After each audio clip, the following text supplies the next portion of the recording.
मुंबई महानगरपालिकेने रिसेंटली सांगितलेलं आहे की 100 दिवसांमध्ये त्यांनी ज्या काही अचीवमेंट्स केल्यात, तर मला असं वाटतं की बऱ्याच अचीवमेंट्स त्यांनी ह्याच्यामध्ये दाखवलेल्या आहेत. या सगळ्यामध्ये मला असं वाटतं की करप्शन हा सगळ्यात महत्वाचा विषय होता. कारण मुंबई महानगरपालिका आणि भ्रष्टाचार हा एक असं समीकरण गेले अनेक दशकं आपण सगळ्यांनीच पाहिलेलं आहे. तर हा करप्शन, हा भ्रष्टाचार कर्टेल करणं, तो कमी करणं किंवा त्याचं समूळ उच्चाटन करणं, यासाठी म्हणून तुमचा काही रोडमॅप आहे का? असं काही प्लॅन आहे का महापौर म्हणून? मुंबई महानगरपालिकेमध्ये साधारणतः तुम्ही जर पाहिलं तर जवळपास 4.5 वर्षांनी इलेक्शन्स लागलेले आहेत. गेल्या 4.5 वर्षामध्ये प्रशासनाचं राज्य होतं. त्याच्या अगोदर अ, उद्धव बाळासाहेब ठाकरे त्यांच्या पक्षाचे जे खासदार आपलं महापौर त्या ठिकाणी बसले होते.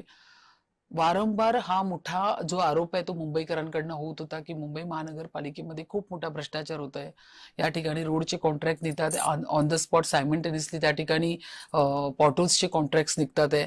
म्हणजे प्रत्येक गोष्टीत म्हणजे मग मग मुलांची शालेय वस्तू असू दे, ते 500 कोटीचे कॉन्ट्रॅक्ट, म्हणजे 3 आकड्याशिवाय तिथे कॉन्ट्रॅक्ट होतच नाही.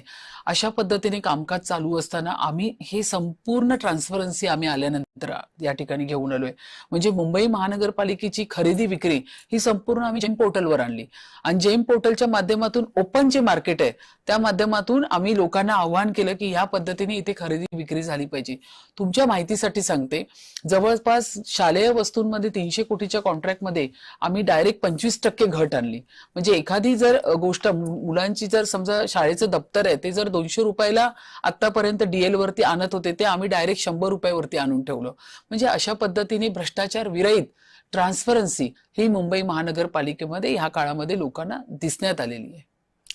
नक्कीच. मला असं वाटतं की हे एक फार मोठी उपलब्धी असं म्हटलं तर वावगं नाही ठरणार.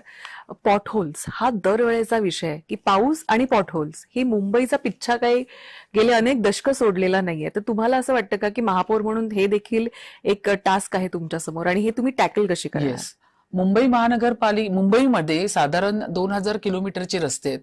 आता आपण देवेंद्रजी मुख्यमंत्री झाल्यानंतर त्यांनी 2014 पासून मुंबईचे रस्ते त्याच्यावरती त्यांनी जास्त कॉन्सन्ट्रेट केलं. मुंबई महानगरपालिका पण त्याच्याबरोबर होती. तर या ठिकाणी आम्ही सीसी रोड सगळे करायला घेतले. जवळपास 700 किलोमीटर रोड आपण सीसी केलेले आहेत. तर नुसते रोडच आपण केलेले नाही, त्याच्या बाजूचे आपण साईड ड्रेन घेतलेले आहेत, तिथे असलेले कल्वर्ट घेतलेले आहेत, त्या ठिकाणी असलेले जे पण रोडशी निगडीत आहे ते सगळ्या गोष्टी आपण त्या बीओक्यू मध्ये कॉन्ट्रॅक्टमध्ये घेतलेले आहे. तर हा 700 किलोमीटरचा रोड होताना मी जिथे पाहणी केली ते रोड तर स्मूथ झालेले विथ टनेल डक आहे. म्हणजे कसं होतं, रोड आधी कसं होती पद्धत की रोड बनायचे, रोड बनून झाल्यानंतर पुन्हा मग कुठली ना कुठली युटिलिटी असेल, केबलची वायर असेल तर रोड वरती ट्रेंच करून पुन्हा तो रिस्टेट केला जायचा, मग तो रोड पूर्ण अनइव्हन व्हायचा. पण आता आपण काय केलं, CC road with tunnel duck.